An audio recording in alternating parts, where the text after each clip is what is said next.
Olá, sejam todos muito bem-vindos ao Devaneios Filosóficos, o podcast que vai trazer reflexões do nosso dia a dia.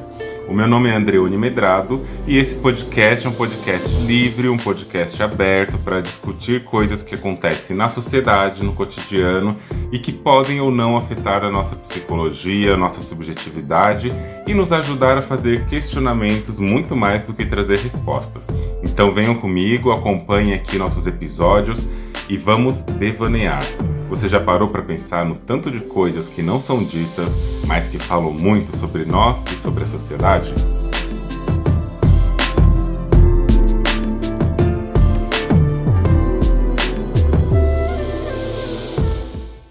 Qual foi a última vez que você estava prestes a fazer algo que você talvez quisesse fazer, que estava ali numa situação que tinha possibilidades, por menores que fossem ou por maiores que fossem, de fazer algo importante e você apenas recuou? Você deu um passo para trás, você saiu da rota, você disse: não, isso aqui não vai rolar, eu não quero, não posso, eu não vou, não funciona para mim. E depois você descobriu que não tinha muitos motivos para você ter feito aquilo, de desistir. Quantas vezes, na sua opinião, você se auto-sabotou? Você já fez alguma autossabotagem com você mesmo? Pois bem, se a gente procurar no dicionário, sabotar é um verbo transitivo direto e ele também pode ser entendido da seguinte forma: é o ato de danificar propositada ou criminosamente algumas instalações ferroviárias, industriais, militares, para impedir ou interromper o seu funcionamento. Também ele pode significar prejudicar de forma oculta ou insidiosa, minar, assim como pode ser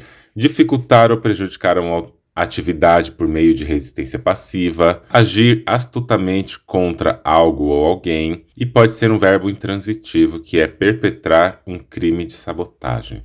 Ou seja, sabotar significa quando algo vai acontecer ali e não necessariamente esse algo vai acontecer de um modo agressivo diretamente, mas ele pode ser algo que vai acontecer num lugar mais oculto, num lugar que seja um passivo agressivo, mas é algo que tende a corromper uma certa ação, a impedir, interromper.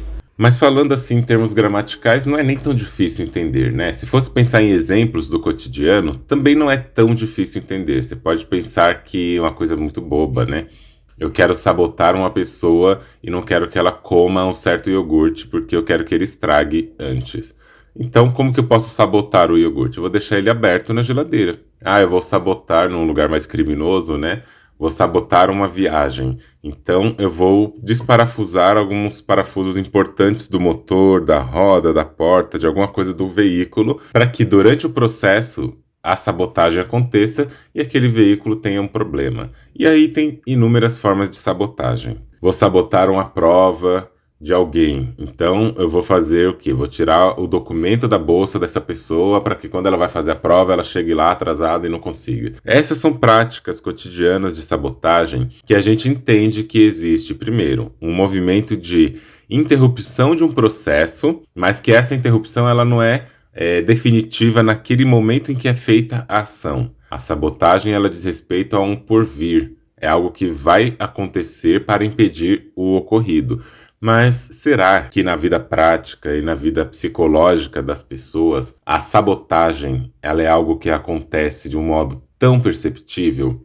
Ou então será que a gente sempre percebe isso? Porque tudo bem, uma coisa é isso que eu estou dizendo, né? Esse ato, esse verbo sabotar, quando alguém faz isso com outro alguém. Então a gente pode também pensar que na vida afetiva, na vida cotidiana, laboral, né, do trabalho e etc., a gente vai sabotar pessoas. Então a gente vai sabotar uma pessoa psicologicamente, fazendo pressão psicológica, tortura psicológica, fazendo terrorismo psicológico, no sentido de que, eu vou ali, vou falar um monte de coisa para essa pessoa sobre um determinado contexto que ela está vivendo, para convencê-la de que ou ela deve ou ela não deve fazer aquela situação, mas que vai prejudicar. Fazer ou não, vai prejudicar. Ou seja, uma pessoa que está numa relação abusiva, não muito raramente, e quase que, vamos dizer assim, sempre, né? Essa pessoa ela vai ter uma pressão psicológica um abuso psicológico por parte da pessoa abusadora, e esse abuso ele vai caminhar para uma sabotagem. Ele vai sabotar o próprio sentimento da pessoa, fazendo gaslighting, que é manipulando, mentindo, invertendo os fatos, levando aquela pessoa a acreditar que ela está errada. Isso é um tipo de sabotagem. Essa sabotagem que acontece de um indivíduo, de uma pessoa para a outra pessoa. E aí a gente tem centenas de exemplos. Por quê? Porque, principalmente para quem olha de fora, essa sabotagem ela é muito perceptível, ela é notória, ela tem marcas, ela tem um percurso, ela tem uma genealogia que a gente pode rastrear e ver como que essa sabotagem aconteceu. Mas e se essa sabotagem não acontece de um sujeito para o outro, mas acontece de nós para nós? Quando existe esse processo em que a pessoa se auto-sabota, será que a pessoa também conseguiria fazer essa genealogia, essa cronologia dos fatos? Será que ela percebe isso? Eu arrisco dizer que, em geral, quando a gente percebe que nós estamos nesse processo de percepção da sabotagem, quando nós estamos nesse processo de saber que fizemos uma autossabotagem, é porque nós já passamos por isso. Já saímos da cena e estamos olhando para ela com o que aconteceu. Mas durante o processo, isso não é tão perceptível. E a gente precisa mencionar que existem marcações sociais que vão construir o sujeito nesse lugar, de um lugar que quase que institucionalmente, pensando no sentido social e não no sentido de empresa, institucional, porque eu não gosto muito do termo estrutural, embora eu use em alguns momentos, mas o estrutural dá uma sensação, uma ideia de que a gente está falando de algo fixo. E o institucional, eu penso que é algo institucionalizado no discurso. Então, existem práticas institucionalizadas ao longo da história da humanidade, do Brasil, da nossa sociedade, que vão marcar um lugar quase que necessário de autossabotagem. E eu vou explicar mais para frente. Mas ele é praticamente exigido, esse ato de autossabotagem. Por exemplo, o racismo, a transfobia, a misoginia, o classismo, a desigualdade de gênero, a desigualdade baseada no número de filhos que a pessoa tem, ou se a pessoa tem filhos, e uma série de coisas, né?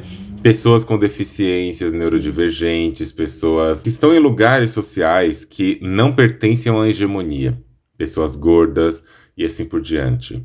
Esse tipo de vivência são tipos de vivências que, para que elas continuem pertencendo a este lugar de desigualdade social baseada nessas características, é importante que haja autossabotagem. Ou seja, o nosso sistema político, econômico, educacional, religioso, o neoliberalismo e o capitalismo e o colonialismo, vai produzir sobre os corpos dissidentes uma gramática, uma dinâmica, quase que uma necessidade por autossabotagem. Qual que é o grande ponto? E eu vou explicando por que eu falo de cada coisa, mas eu quero dar uma ideia geral, fechada, para a gente ir abrindo aos poucos.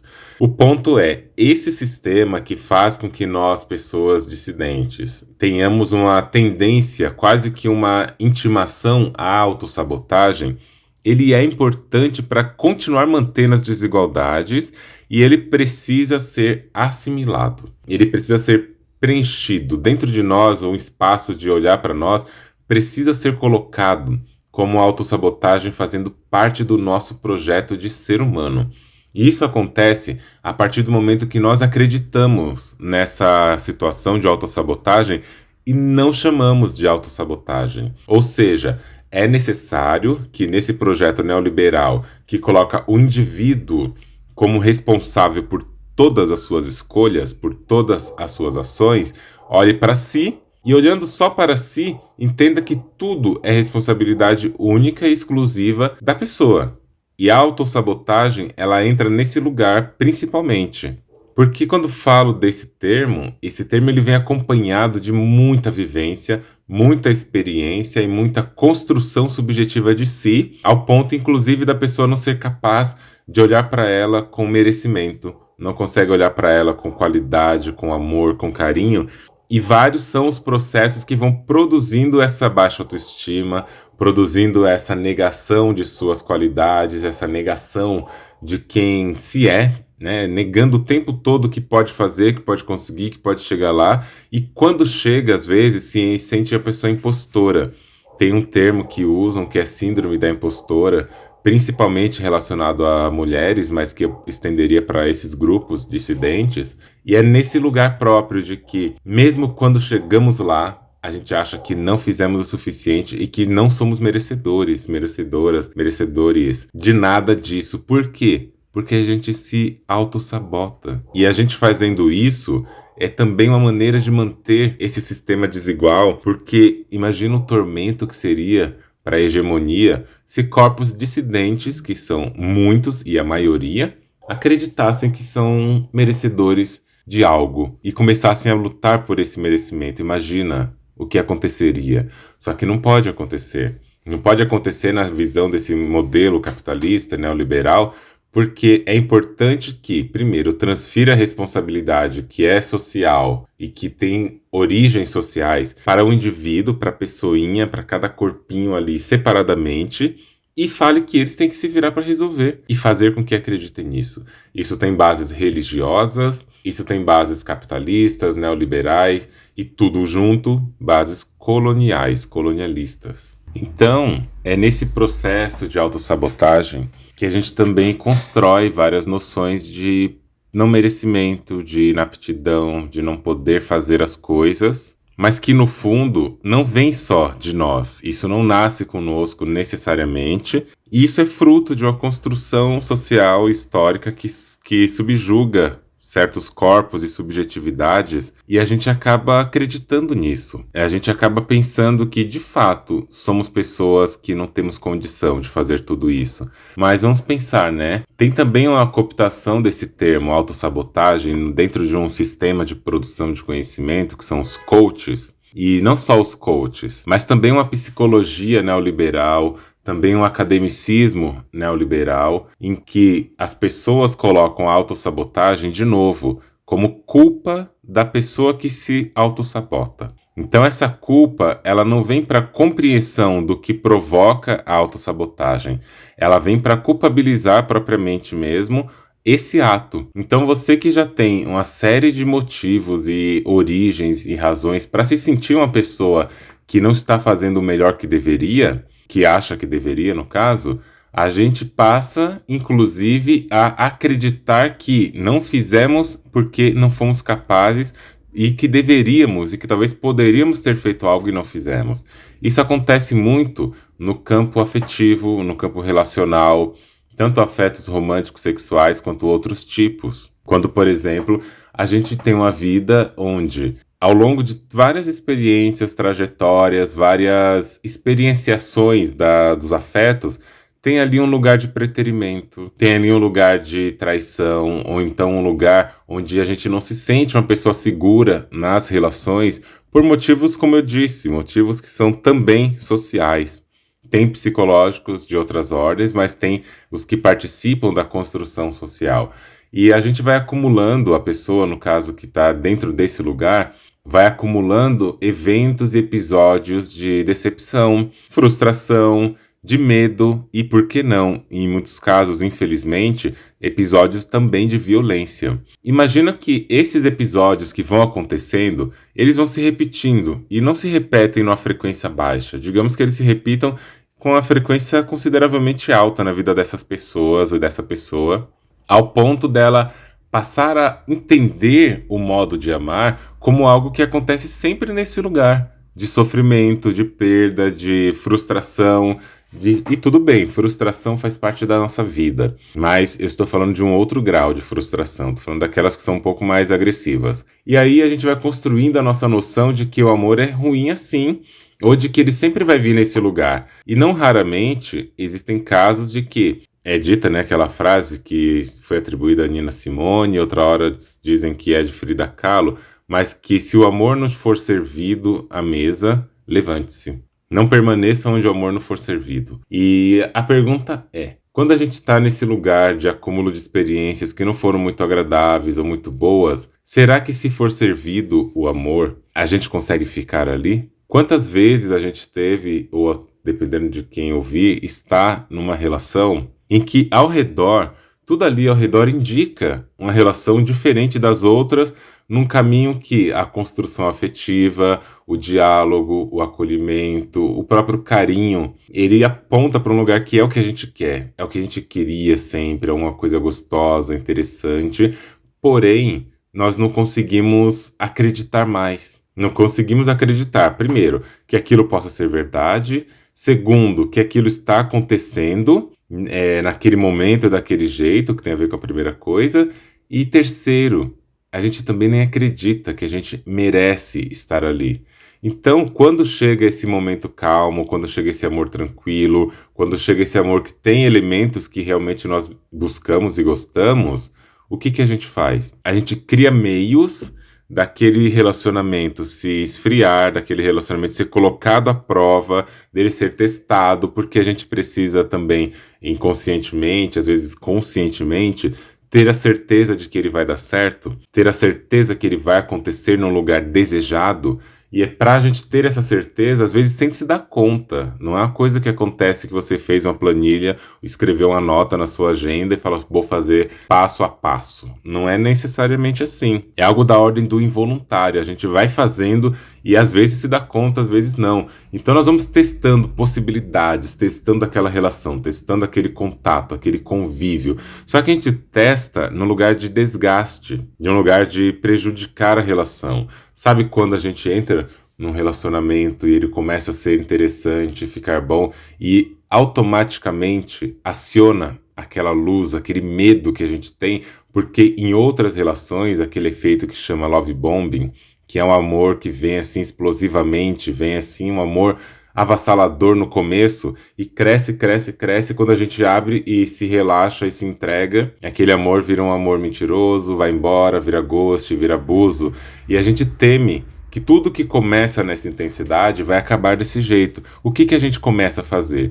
Nossos comportamentos começam a caminhar para fechar essas portas. Por quê? Qual é a lógica por trás? A gente quer que, em vez da pessoa causar uma decepção em nós vamos cortar o ciclo de uma vez para que não chegue no estágio da pessoa nos decepcionar. Então a gente sabota essa relação e ao fazer isso com a relação que envolve a outra pessoa, nós estamos fazendo isso conosco e por isso que é uma autossabotagem também. E essa autossabotagem, ela entra num lugar de uma tentativa de se proteger de um sofrimento. Só que ela é uma tentativa equivocada e é uma tentativa paradoxal. Por quê? Porque a gente está tentando proteger o nosso afeto, o nosso sentimento que está aqui dentro de nós, na seguinte ação. Eu vou impedir que aquela pessoa faça isso comigo. Eu vou impedir que aquela pessoa termine. Eu vou impedir que aquela pessoa seja quem vai falar palavras duras, provar que não vale a pena, provar que realmente ela não serve para estar comigo e fazendo isso me causaria sofrimento.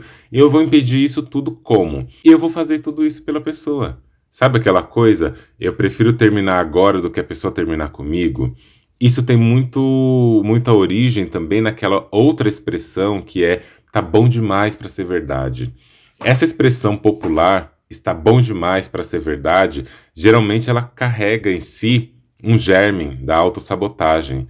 Porque a gente tende, dentro das experiências cotidianas que não são boas, tem as boas e as não boas, né? Essas que não são boas, a gente tende a acreditar que vai dar errado. E o dar errado nos coloca em um sofrimento muito grande. E a pessoa que causa o sofrimento, quando ela está lá fora, a gente vai ficar perseguindo aquele objeto que causou o sofrimento, atacando ele na nossa mente, ou até verbalmente, e vai ter um objeto fora, que a gente não tem controle nem contato nenhum o tempo todo. O que a gente faz? A gente cria um objeto dentro. Cria esse objeto dentro de nós e passamos nós mesmos a nos proibir, a nos impedir e a nos atacar. Essa é uma coisa da autossabotagem. Nos atacar, nos condenar e nos culpabilizar. Autossabotagem e culpa têm uma relação muito profunda. A gente começa a se culpabilizar por algo e esse algo está dentro de nós e a gente não consegue se libertar muito fácil disso. Então, quando a gente tem esse processo de autossabotagem, esse processo ele vem, em muitos casos, na tentativa de evitar um sofrimento, na tentativa de evitar uma dor e que essa dor, uma vez produzida, é avassaladora. A gente não quer que ela aconteça, vinda de um outro objeto externo, que é uma outra pessoa, por exemplo. Então a gente antecipa os fatos. A gente cria cenas para que aquela pessoa vá embora. A gente cria cenas para que aquela pessoa não esteja conosco, para que aquela pessoa diga logo alguma coisa que nos desagrade de uma vez e a gente não tenha que ficar esperando dia após dia. O que faz a gente ter mais uma observação sobre a autossabotagem. A autossabotagem, ela é ansiosa. A autossabotagem, ela é baseada num sentimento de ansiedade. Se a gente quisesse pensar a ansiedade de um modo mais resumido, posso até pensar um outro episódio para falar de ansiedades. A ansiedade, ela é um medo que nós temos do que não veio, um medo do futuro. E esse futuro pode ser de curto, de longo prazo, e pode ser um futuro que nunca alcançaria, nunca chegaria. Mas nós tememos que isso aconteça. E aí a gente tem as reações que elas são de várias ordens. Reações fisiológicas, inclusive, palpitação, aceleração dos batimentos cardíacos, sudorese, né? A gente começa a suar. E tem uma série de processos, a gente fica com medo, aí a gente pode ficar paralisado mesmo. E aí tem os fenômenos psicológicos, que é passar a criar contextos de redução da ansiedade. E aí pode entrar uma compulsão, pode entrar uma obsessão, pode entrar um monte de coisa. E a gente raramente fica paralisado. Então, a autossabotagem, ela também vem dessa ansiedade que a gente tem de que algo vai dar errado. A gente tem essa ansiedade de que vai acabar, que não vai funcionar. E a gente procura meios para lidar com isso, meios para que esse não vai dar certo não aconteça. E muitas vezes é aí que entra a questão paradoxal. Muitas vezes a gente acaba produzindo um cenário para que aquilo dê errado, só para que aquilo aconteça logo. E de onde vem aquilo que eu falava, de que essa autossabotagem, ela também pode ser de cunho social e baseado em marcadores sociais da diferença? Imagina a gente, enquanto pessoas dissidentes, pessoas negras, pessoas trans, indígenas, pessoas amarelas também, PCDs, neurodivergentes, pessoas com crianças, pessoas pobres e aí uma série de outros marcadores sociais da diferença. Imagina que tudo isso já nos coloque constantemente num lugar de insegurança. Constantemente a gente passa por inseguranças afetivas, financeiras, educacionais, de mobilidade, vários tipos de inseguranças que vão construindo em nós sempre esse sentimento de medo, de perda, de fracasso, socialmente colocado como fracasso. E é a partir disso que a gente também tenta evitar essas nuances pela mesma via que eu falei agora há pouco. A gente tenta produzir logo um fim para que esse fim não se prolongue. E a gente cria essa questão da autossabotagem. E não raramente a gente acaba incorporando também vozes nas nossas cabeças. Vozes que vão dizer para a gente que nós não precisamos fazer aquilo. Que nós não temos condições materiais de fazer certa ação. Que nós não temos capacidade intelectual. Que nós não temos nenhum tipo de condição para tomar uma atitude que seria uma atitude importante para a gente. A gente acaba incorporando vozes que acompanharam a nossa vivência e que nos deslegitimaram, que nos invalidaram o tempo todo. E eu falo que as questões como o racismo, que eu acho que é um exemplo que pode ser aplicado às outras coisas, e a transfobia e a misoginia, entram nesse lugar porque o tempo todo na construção social do sujeito, da pessoa, na construção social da nossa identidade e na construção subjetiva também, o tempo todo estamos ouvindo ao nosso redor, silenciosamente ou não, de que nós não somos capazes. Só quem é uma pessoa negra sabe o que é ser uma pessoa negra, né? Isso parece redundante, mas não é. Só uma pessoa negra sabe o que é o tempo todo você olhar desde sua infância até a sua adolescência, até a sua fase adulta e idosa, olhar o mundo dizendo para você, de todas as formas possíveis, que você não vai chegar lá onde você vai chegar. Que você não vai conseguir fazer o que você vai conseguir, o que você precisa fazer. Então você olha nas representações de inteligência, brancas, masculinas.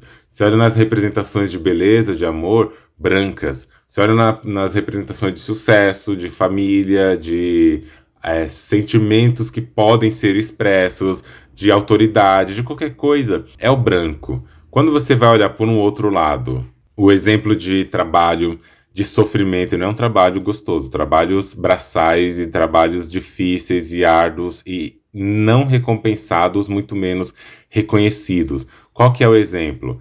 Um corpo negro, um corpo racializado, um corpo que está ali colocado sempre às margens, nas representações de maldade, nas representações de ódio, de agressividade, de violência, de crime. É o corpo negro que está sendo representado ali, naquela situação de miséria, na situação de escassez, de guerra, de sofrimento, é o corpo negro que está sendo representado ali. Por outro lado, você olha também, qual é aquele corpo que está sempre colocado no lugar da vulnerabilização, além do corpo negro, mas daquela vulnerabilização que pode ser invadido, estuprado, assassinado, esquartejado, que pode ser morto. É o corpo da mulher, é o corpo da travesti. É o tempo todo nós estamos vendo cenas de uma sociedade que historicamente sabota as vivências não brancas, não heteronormativas, não cisgêneras, não hegemônicas. Os corpos que não são dentro dessa hegemonia,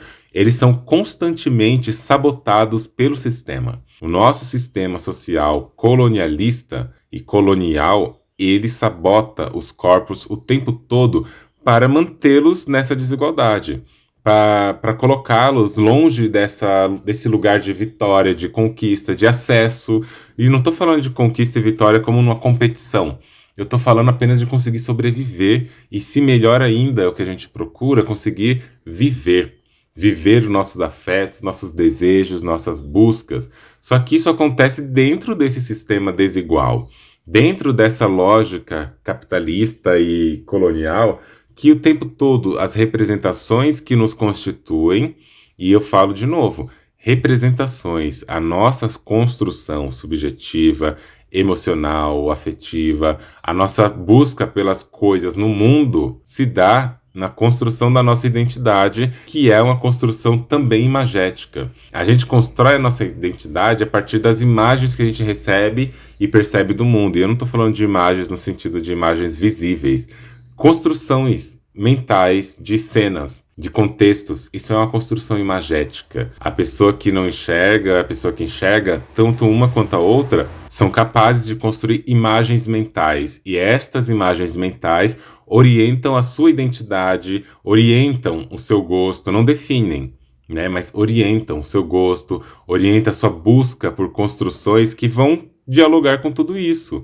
E no mundo social como é esse que a gente vive, construir essas imagens é um processo que vai acontecer no contato com a sociedade. Mas se a nossa sociedade, como diria a Neuza Santos no livro Tornar-se Negro, é uma sociedade branca, cisgênera, patriarcal, heteronormativa e misógina, como que nós vamos construir a imagem do que nós somos? É a partir do que a gente coleta por aí. Por isso que eu dizia, só fazendo um parênteses, lá no começo, que existe aquele termo síndrome da impostora, e é necessariamente ou praticamente associado a mulheres que, conseguindo fazer coisas grandiosas, acham que estão sendo impostoras. Por que impostoras?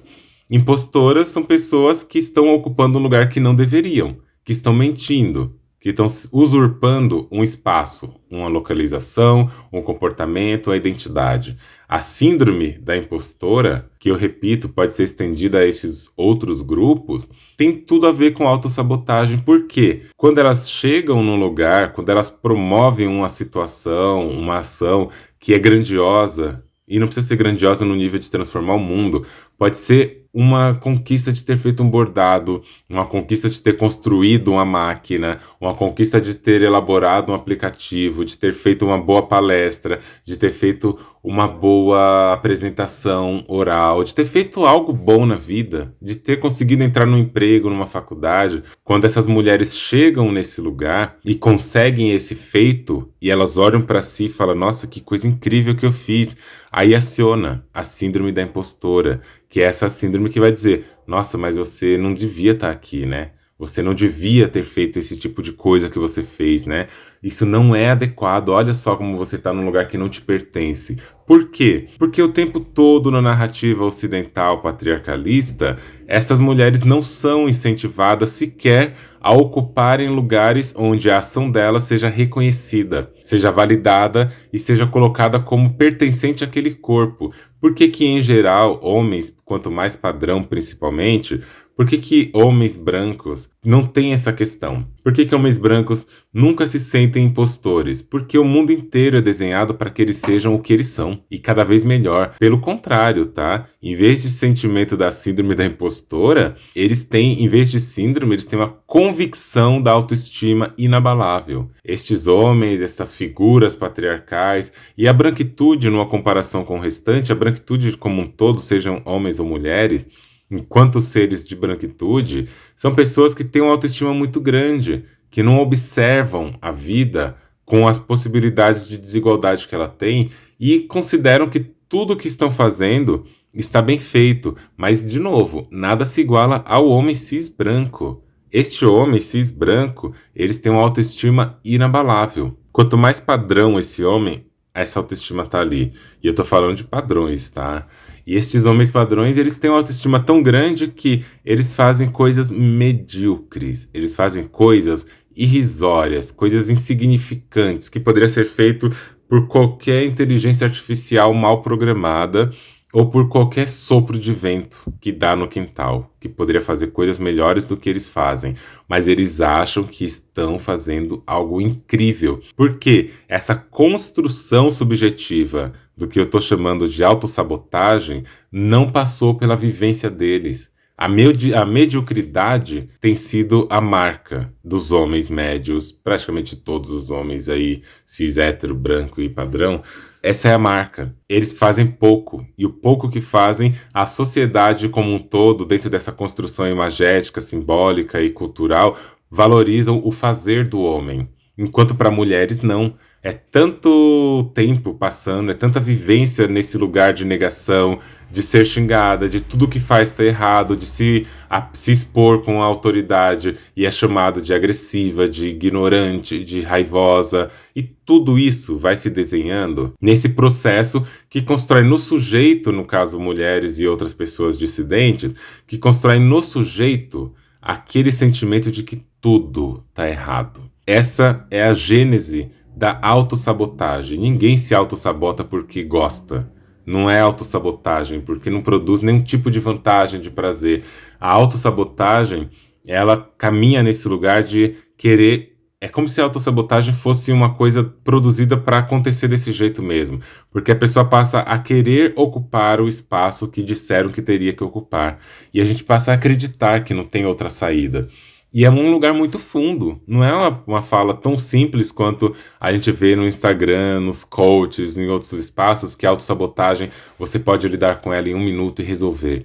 É um processo de construção de um outro lugar para habitar, onde a sabotagem não precisa entrar como uma regra que vai nos colocar num lugar de conforto e segurança.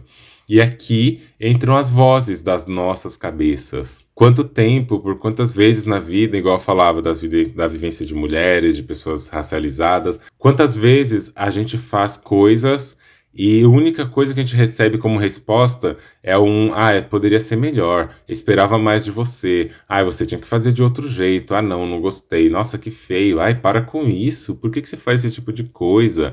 São frases que vem nos colocando sempre num rebaixamento, sempre numa invisibilização, uma invalidação, sempre colocam a nossa ação e o nosso merecimento em xeque. Nunca tá bom, nunca tá legal, nunca vale a pena. Então a gente cresce nesse lugar que nunca vale a pena, que nunca é bom o que a gente faz, e a sociedade, para cada signo desses que eu falei, né, seja marcações sociais da diferença que são raça, gênero, sexualidade, corporeidade e assim por diante, classe, cada um desses lugares que a gente ocupa, a gente vai aprendendo que essa negação, invalidação, invisibilidade, essa agressividade contra a nossa ação acontecem diariamente numa produção modelar do nosso comportamento. Isso vai modelando a nossa percepção de nós, né, a nossa autopercepção, e vai modelando a nossa percepção de como que é estar no mundo, ao ponto, como eu disse, disso constituir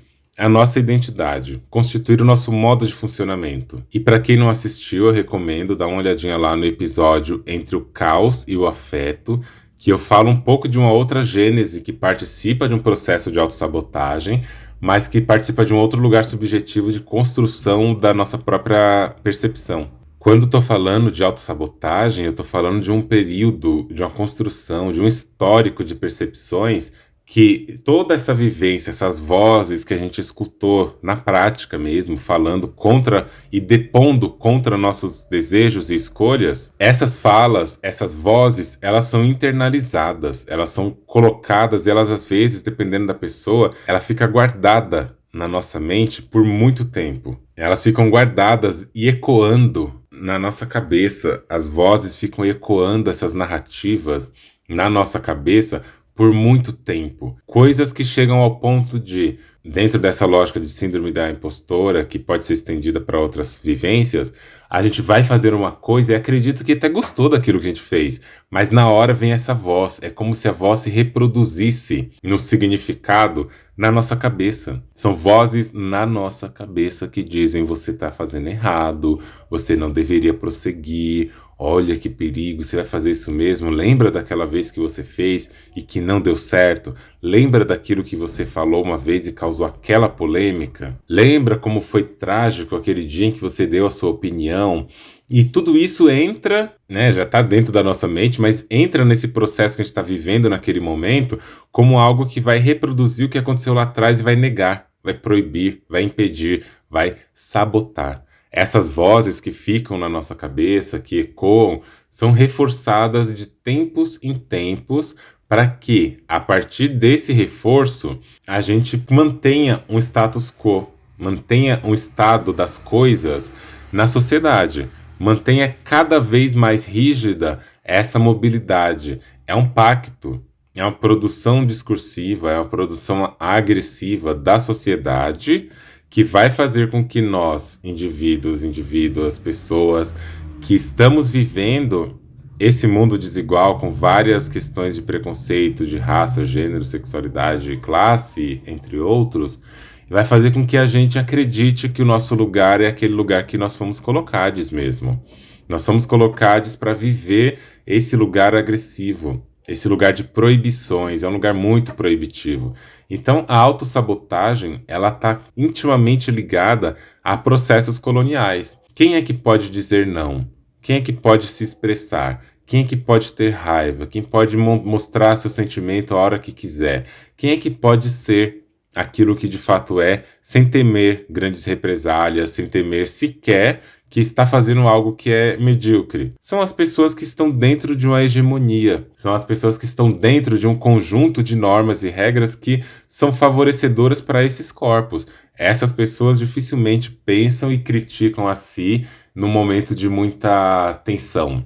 Agora, se essas pessoas com todas as vantagens e privilégios podem até passar por momentos de duvidar de si, podem passar por momentos de crítica à sua existência, de achar que não merecia aquilo, imagine as demais. Imagine as demais pessoas.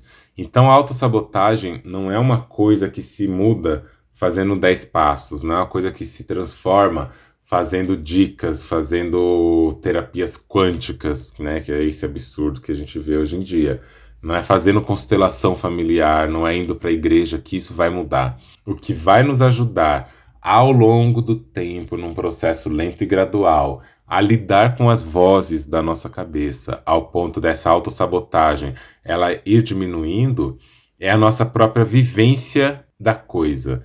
Infelizmente, não tem a fórmula mágica. A gente vai precisar enfrentar e ter apoio de pessoas, profissionais e como for possível, para que a gente consiga caminhar no sentido contrário das vozes que estão soprando na nossa cabeça. A gente precisa de uma rede de apoio, uma rede de contato, uma rede de convivência, de afeto, para que a gente possa, de mãos dadas com outras pessoas como nós, também perceber que existe uma construção falaciosa sobre certos corpos e subjetividades. E que essa construção falaciosa, mentirosa, ela tenta nos convencer de que, de fato, nossos corpos não podem se mobilizar pela sociedade, não podem se mover, não podem fluir.